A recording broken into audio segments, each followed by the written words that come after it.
आज की शुरुआत हम करेंगे अपने कार्बन रजिस्टर वाले टॉपिक से। कल आपको ध्यान होगा लास्ट में हम वहीं थे, ठीक है। तो वो कार्बन रजिस्टर वाला काम हम वहीं से अपनी शुरुआत करते हैं। और मैंने कहा था खुद पढ़ के देखना, हम अभी सीख रहे हैं कि वो क्या चीज़ें हैं क्या नहीं है।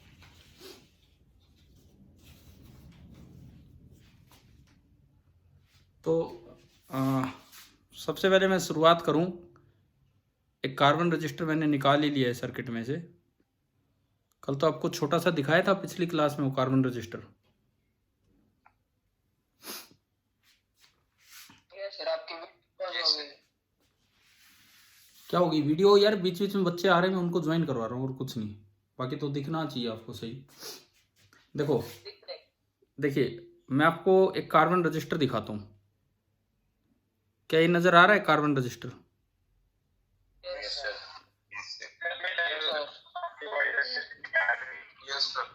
तो एक मिनट फिर बच्चे आ जाते हैं। देखो अब तो कुछ दिख रहा होगा कार्बन रजिस्टर। ये इसमें कुछ कलर्ड बैंड्स हैं, इसमें कुछ कलर्ड बैंड्स हैं।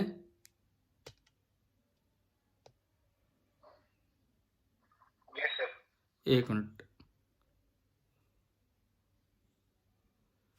देखिए, इसमें कुछ कलर्ड बैंड्स हैं, जिसकी मैं अगर बात करूं,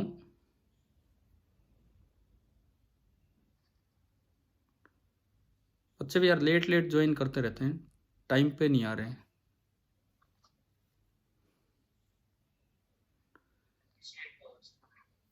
इन कलर्स की मैं बात करूं, इसमें मुझे पहला ब्राउन, विजिबल नहीं है। अभी करता हूँ एक मिनट।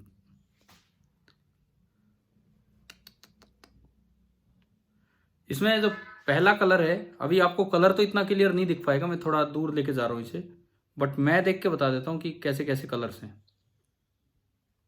जो आपका पहला कलर है, इसमें जो पहला कलर है वो है ब्राउन, दूसरा कलर है ब्लैक, तीसरा ग्रीन है, और फिर गैप के बाद चौथा कलर होता है और वो गोल्डन है। कलर बड़ा इजीली विजिबल है मुझे तो। आपकी अगर ये ऑफलाइन क्लास होती तो मैं आपको ये पास करवाता आप सब में, और आपको पता लग जाता कि कैसा कलर है कैसा नहीं। थर्ड और फोर्थ कलर के बीच में थोड़ा, हमने पहले देखा हुआ है। ठीक है, तो थर्ड और फोर्थ कलर के बीच में थोड़ा गैप होता है।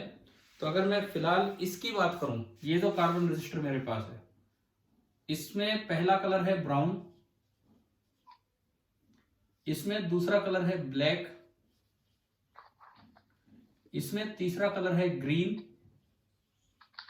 और थोड़े गैप के बाद चौथा कलर है गोल्डन। ये आपके चार कलर्स हैं। तो अगर हम कल जो एक सीरीज बनाने की कोशिश कर रहे थे, अब मैं आपको समझाता हूं कि क्या वो सीरीज है और किस तरह से इससे रेजिस्टेंस निकाला जाता है। तो आज का जो हमारा स्टार्टिंग टॉपिक है that is colour coding of carbon resistors. Colour coding of carbon resistors. और आप एक बार ये चार अपने कलर लिख लीजिए, ब्राउन ब्लैक ग्रीन गोल्ड। एक बार आप ये चार कलर्स लिख लीजिए, फिर उसके बाद हम इनका लास्ट में यूज करेंगे। देखिए लगभग पिछले 5 मिनट में 20 बच्चों ने ज्वाइन किए। थोड़ा सा कोशिश किया करो ये टाइमली ही स्टार्ट हो जाए, बीच बीच में डिस्टर्बेंस होती है। अभी भी आ रहे हैं, या तो मैं वेटिंग रूम ही ऑफ कर दूंगा कल से ना, ताकि आप सीधा ज्वाइन कर पाए। ये अपने लिख लो ब्राउन ब्लैक ग्रीन गोल्ड, इनसे क्या बनेगा वो हम निकालेंगे। सबसे पहले हम याद करें कि भाई कैसे कलर कोडिंग यूज होती है कार्बन रजिस्टर्स की। पहला काम हम वो देखें। देखो मैंने एक सीरीज, एक सीक्वेंस आपको बताई थी, बीबी रॉय, जैसे किसी का नाम हो, बीबी रॉय इस तरह से है कि जैसे किसी का नाम हो। ऑफ से कुछ नहीं बनेगा। Great Britain having very good wife,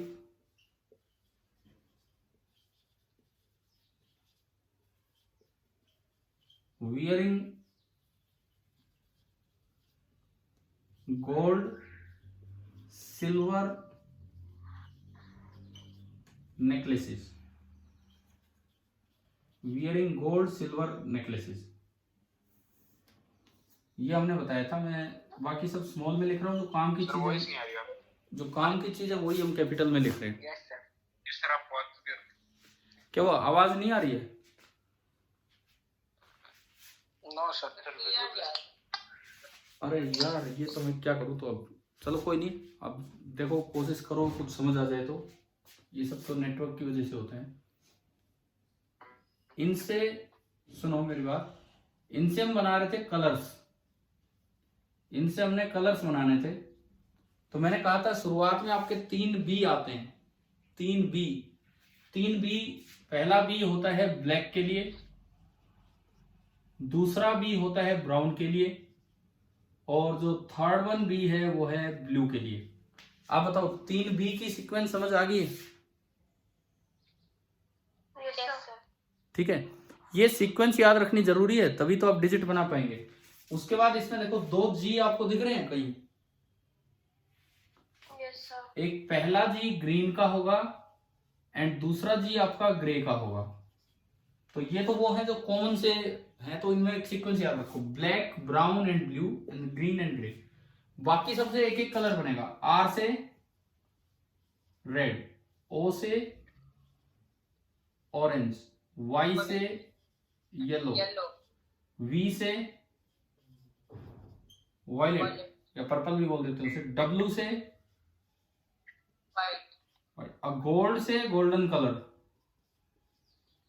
silver से silver colour and N stands for no colour, कि वो बैंड ही गायब है। अब यूजुअली हम जो रजिस्टर पढ़ते हैं, देखो मैं सामने से हट जाता हूँ बिकॉज मेरे सामने आने पे बोर्ड थोड़ा सा अलग तरह का हो रहा है, तो मैं थोड़ा साइड से बोलूं। यूजुअली जब हम लोग जब रजिस्टर पढ़ते हैं तो 4 बैंड वाले रजिस्टर होते हैं, 4 बैंड वाले रजिस्टर। जैसे मैंने आपको अभी बताया था, इसमें ये जो मेरे हाथ में है 1 2 3 और चौथा थोड़ा गैप पे। पहला कलर कौन सा लिखा था हमने?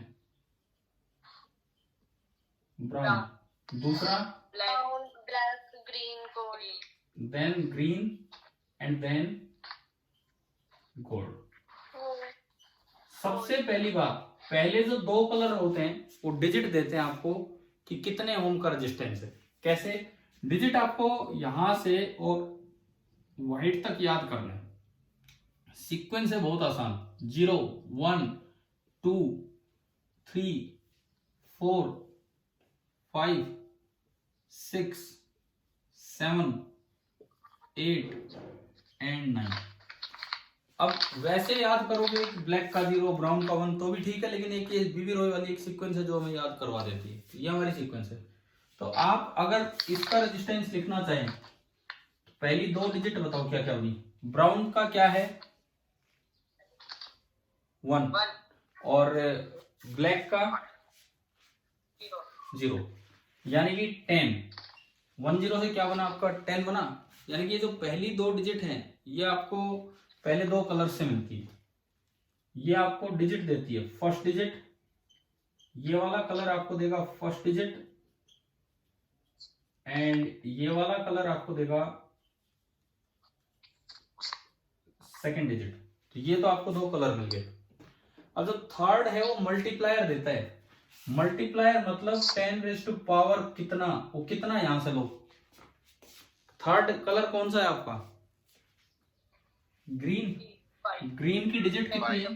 5। तो इसका मतलब आपको मल्टीप्लाई करना है 10⁵ से। ये इतने ओम का रजिस्टर है। पहले 3 कलर से आपको 2 डिजिट और एक मल्टीप्लायर मिलके आपको रेजिस्टेंस की वैल्यू मिल जाती है। अब जो चौथा बैंड होता है, 4th बैंड, वो टॉलरेंस बताता है। टॉलरेंस मतलब कि इसकी रेजिस्टेंस तो इतनी है लेकिन ये कुछ परसेंट ऊपर नीचे हो सकता है। तो कितने परसेंट ऊपर नीचे हो सकता है वो इधर से पता लगता है।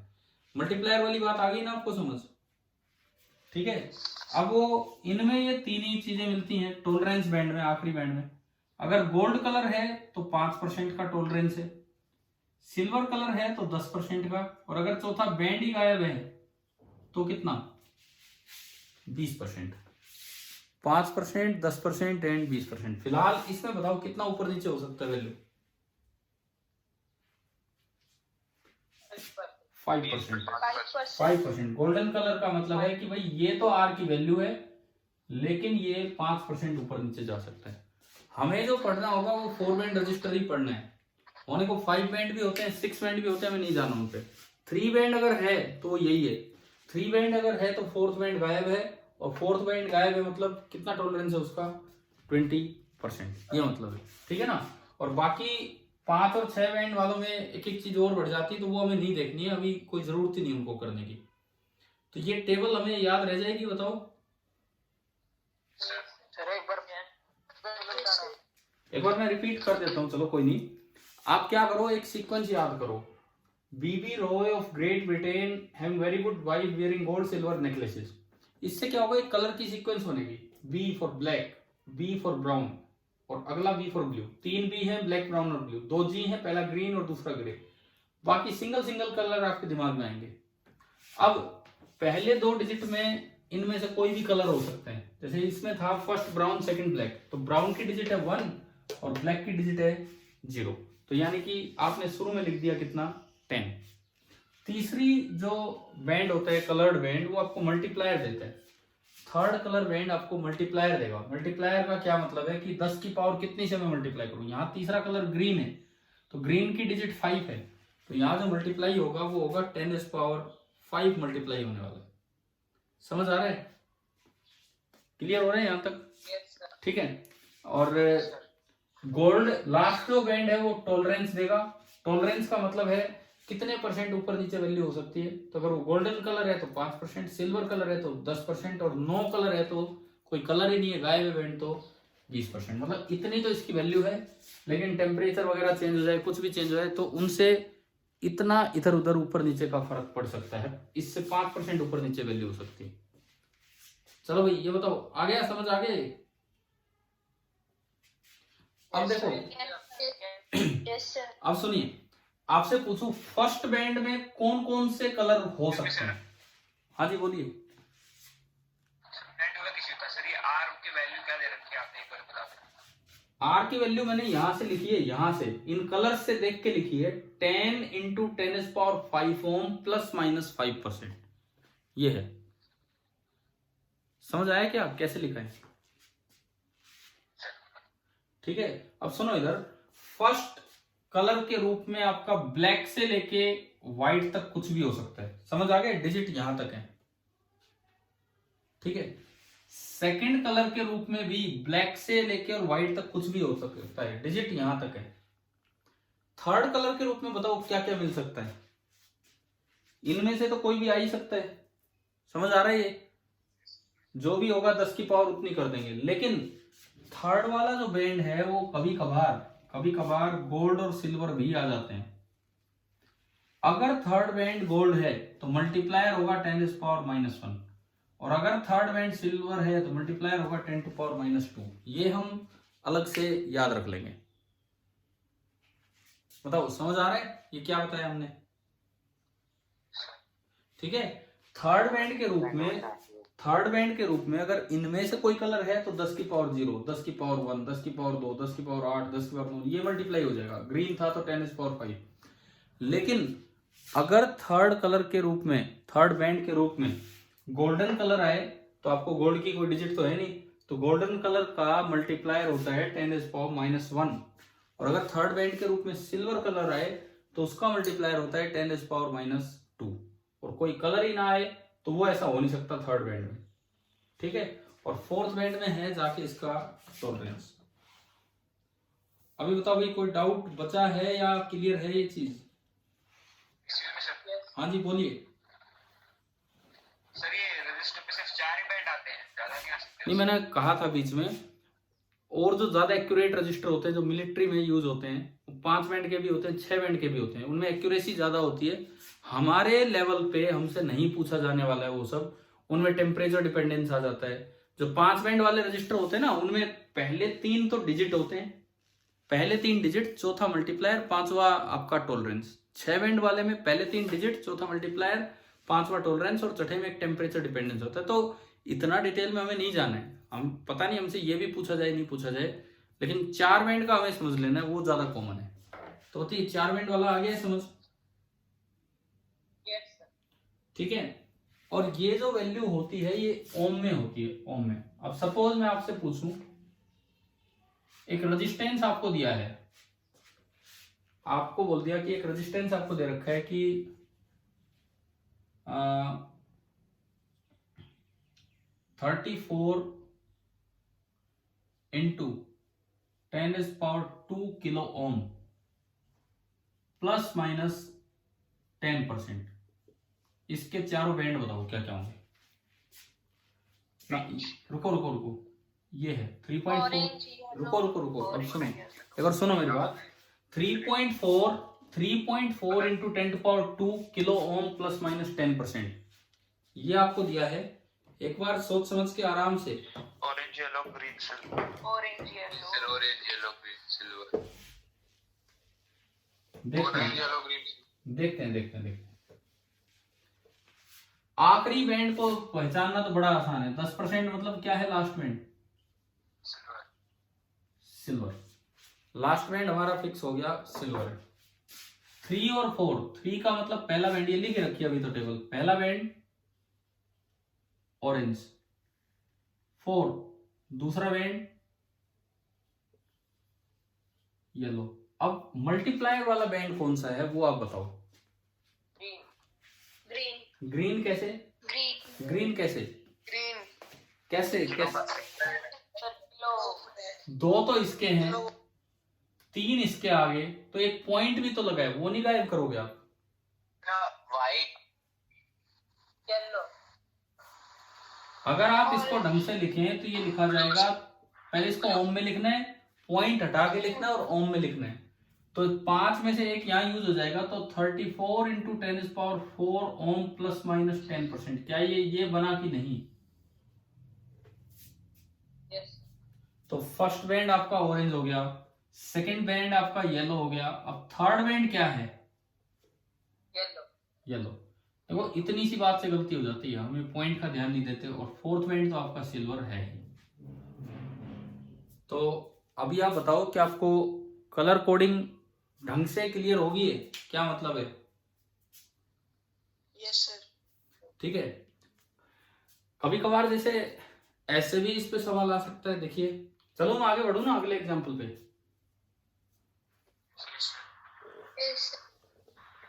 मान लो ऐसे आ जाए कि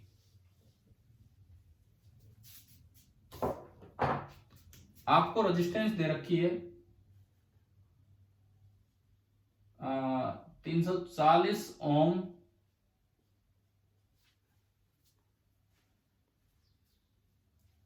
प्लस माइनस 34 ओम, सपोज ये दे दिया। अब आपको बताना है कि बैंड कौन कौन से हैं।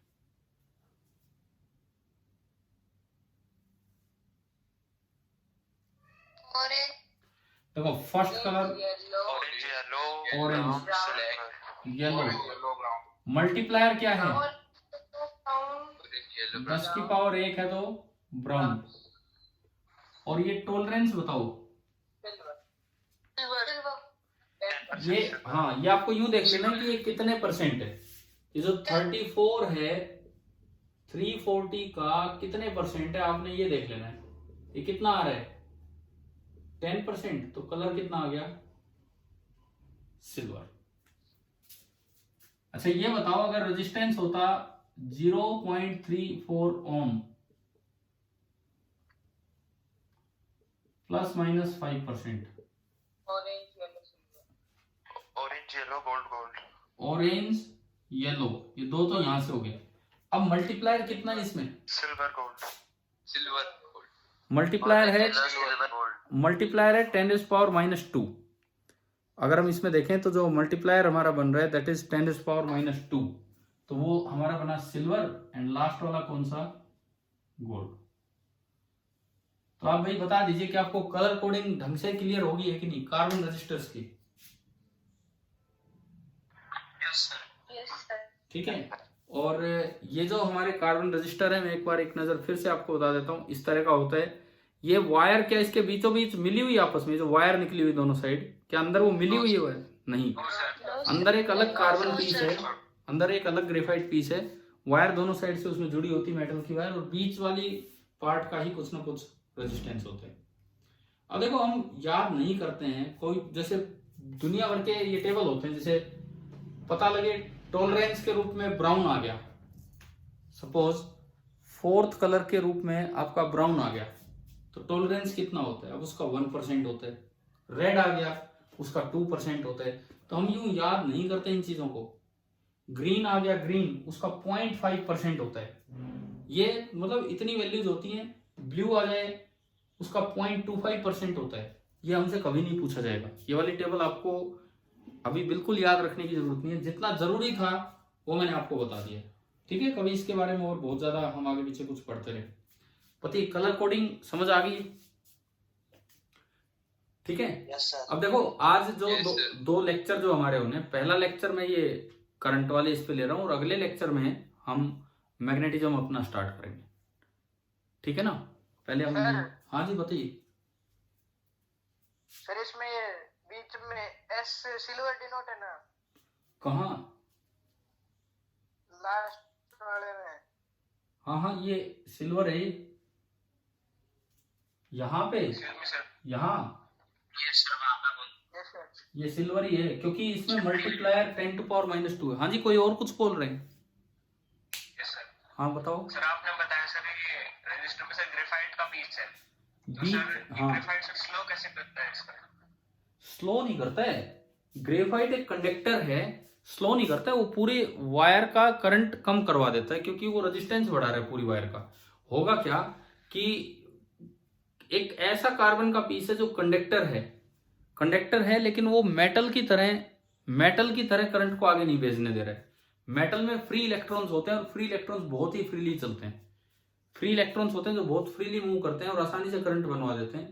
तो एक कार्बन पीस हमने लिया जिसके अंदर इतने भी फ्री इलेक्ट्रॉन्स नहीं है जैसे कि मेटल में होते हैं, इसीलिए करंट में थोड़ी कमी आ जाती है। देखो आप कहीं भी रेजिस्टेंस ऐड करोगे किसी सर्किट में, तो उससे खाली उस पार्ट का नहीं, पूरे सर्किट का, मतलब उस लूप का करंट कम हो जाता है, क्योंकि एक सेम लूप में सेम करंट रहता है। तो आपने अगर कहीं भी रेजिस्टेंस ऐड किया है, वो क्या करता है कि वो टक्करें बढ़ा देता है, टक्कर बढ़ जाएगी तो उससे अपने आप स्पीड कम हो जाएगी, और स्पीड कम हो जाएगी तो करंट कम हो जाएगा। समझ आ गया है कि नहीं?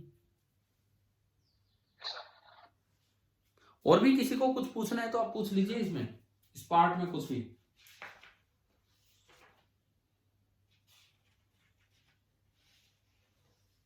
ठीक है, मैं चलूं फिर आगे बढ़ूं? मिटा रहा हूं मैं ये टेबल यहां से, अगर आपने नोट कर लिए तो। ठीक है।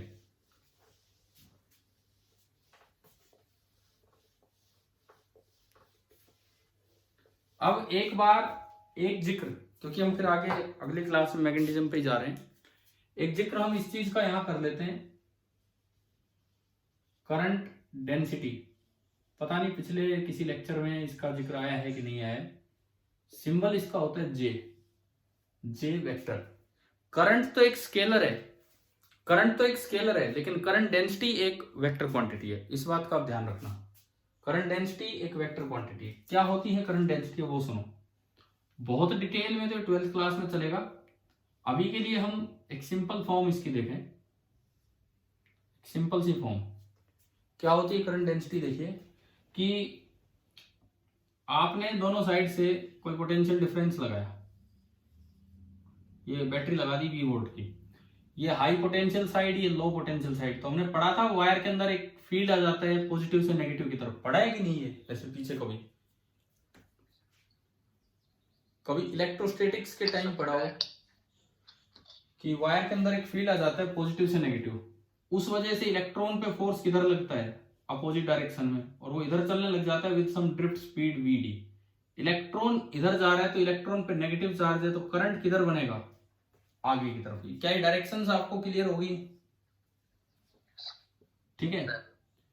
और हाँ जी बोलो। देखिए अब इस क्रॉस सेक्शन एरिया को सपोज मैं ए बोलूं, तो यहां एक करंट डेंसिटी वेक्टर डिफाइन होता है। करंट डेंसिटी का मैग्नीट्यूड तो होता है current flowing per unit area. इस वायर में करंट जा रहा है I, इस वायर में करंट जा रहा है आई, और जो इसका एरिया है वो कितना है ए।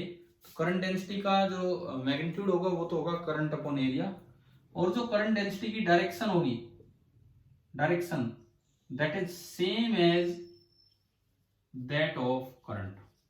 हालांकि करंट तो स्केलर है, लेकिन उसकी डायरेक्शन तो होती है, तो उसकी डायरेक्शन की तरफ ही एक वेक्टर डिफाइन होता है, करंट डेंसिटी वेक्टर। जिधर इसकी डायरेक्शन है उसी डायरेक्शन में वेक्टर डिफाइन होगा, करंट डेंसिटी वेक्टर।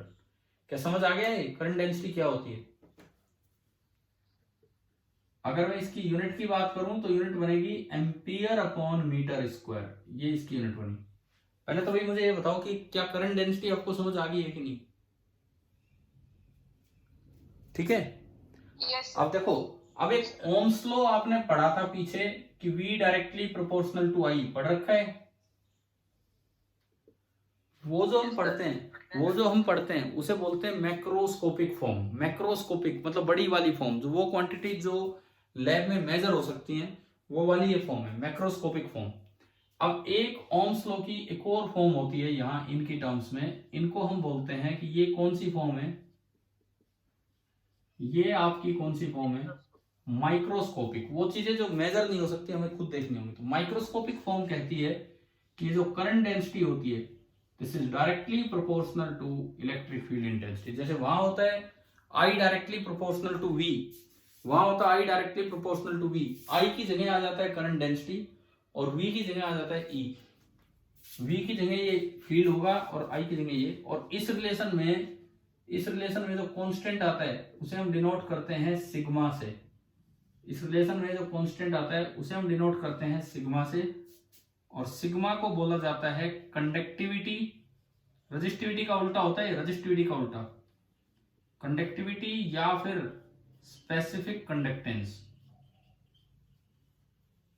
कंडक्टिविटी या फिर specific conductance, and the sigma is 1 upon rho.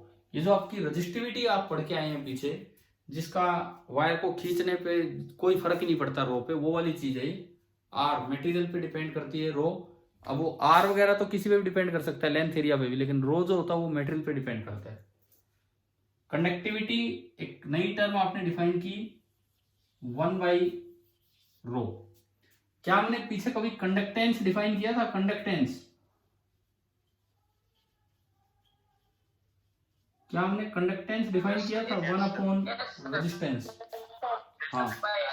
हाँ तो बिल्कुल वैसी एक टर्म यहाँ आई, वैसी एक टर्म यहाँ पे आई conductivity, that is called 1 upon resistivity. तो ओम्स लॉ की माइक्रोस्कोपिक फॉर्म तो ये है, और इसका कांस्टेंट ऑफ प्रोपोर्शनलिटी सिग्मा बनता है। तो ये वाली फॉर्म भी हमें समझ आ जानी चाहिए। बताओ भाई, मैक्रोस्कोपिक माइक्रोस्कोपिक दोनों फॉर्म क्लियर हैं ओम्स लॉ की? ठीक है, ठीक है, चलो मिटा दो इसको। हो गए?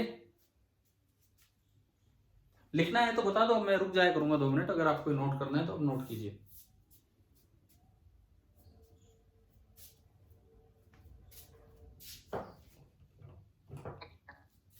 तो कितनी देर बची है इस क्लास की, इस मीटिंग की? 6 मिनट्स हैं, ठीक है।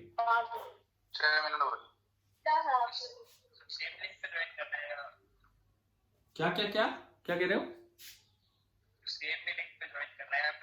यार मैं पता नहीं उस सेम पे ज्वाइन हो पाता है कि नहीं, क्या है मुझे भी इसका आइडिया नहीं है। तो आप पर्सनल मीटिंग आईडी यूज नहीं करते? ठीक है, कोई नहीं, मैं आपको दोबारा लिंक भेज दूंगा, दोबारा लिंक भेज देंगे और उसमें फिर हम नई मीटिंग स्टार्ट कर लेंगे।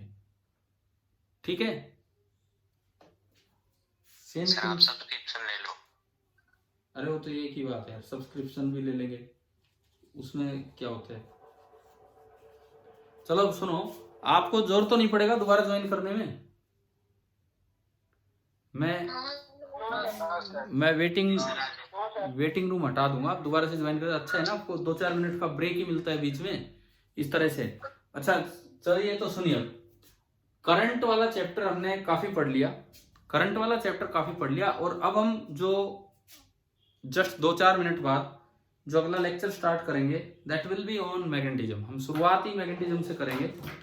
और एक तो मेरी अपील ये रहेगी कि आप लोग वीडियो ऑन करके रखना, ठीक है, कोई अपनी फोटो लगा के बैठा है, कोई सिग्नेचर लगा के बैठा है, कोई कुछ, तो अपनी वीडियो ऑन करके बैठा करो यार। मुझे भी तो यूं लगे ना कि हाँ आप सामने बैठे हो, ये तो मुझे लगता है फोन को बढ़ा रहा हूँ, इस तरह का एहसास होता रहता है। दूसरी बात, अब ये और बताओ, ये जो आपकी आवाज कट रही है। नहीं सुन रहा, नहीं समझ आ रहा मैं क्या बोल रहा हूँ। भारत चलो कोई नहीं यार, ये आवाज तो नेटवर्क की वजह से हो जाता है कई बार। दूसरी बात मुझे ये बताओ, देखो मैं टेक्नोलॉजी बहुत ज्यादा यूज नहीं कर रहा हूँ, मैं तो देसी तरीके से आपको पढ़ा रहा हूँ बोर्ड पे और आप देख रहे हैं। नहीं तो आजकल तो जैसे कई कुछ ऐसी भी टेक्निक है भाई, टैब से पढ़ाते हैं लोग, आईपैड टैब इनका यूज करके, फोन टैब और ये सब, ये सब स्टाइलिश यूज करते हैं। ठीक है। और यस सर। एक तो बहुत अच्छा तरीका है कि डिजिटल बोर्ड, वो डिजिटल बोर्ड तो खैर है नहीं हमारे पास, वो तो है भी बहुत महंगा डिजिटल बोर्ड वाला सिस्टम। दूसरा जो एक छोटा और सस्ता तरीका है वो टैब वाला तरीका, या इस तरह से जैसे भी पढ़ाते हैं। आप ये बताओ, ये क्या ये जो मेथड मैं यूज कर रहा हूँ ये ठीक ठाक है कि नहीं, इससे समझ आ रही है कि नहीं चीजें? ब्लर हो जाता है, उसमें तो कुछ दिखता ही नहीं है यार वो ब्लर होना तो वो तो उसमें भी होगा, ब्लर जो होगा वो तो उसमें भी होगा, वो तो नेटवर्क की वजह से होता है और कोई दिक्कत ही नहीं हो। तो बाकी वैसे जिस वक्त क्लियर दिख रहा है उस वक्त समझ आ रहा है ठीक ठाक। यस सर, बोर्ड से ठीक है, तो ये लेकिन ये है ना कि मैं टेक्नोलॉजी बहुत ज्यादा इसमें यूज ही नहीं कर रहा हूँ, मैंने कुछ और चीजें ला नहीं रखी, बट मुझे भी यही ठीक लगता रहता, तो आप इससे ही अटेंड कीजिए क्लास। चलिए अब हम, ये मीटिंग ऑफ होने वाली होगी, बिकॉज अब हम ऑफ कर ही देते हैं इसे, और मैं नेक्स्ट लिंक आपको भेजता हूँ, आप रिज्वाइन करना उस पर, ठीक है। Thank you.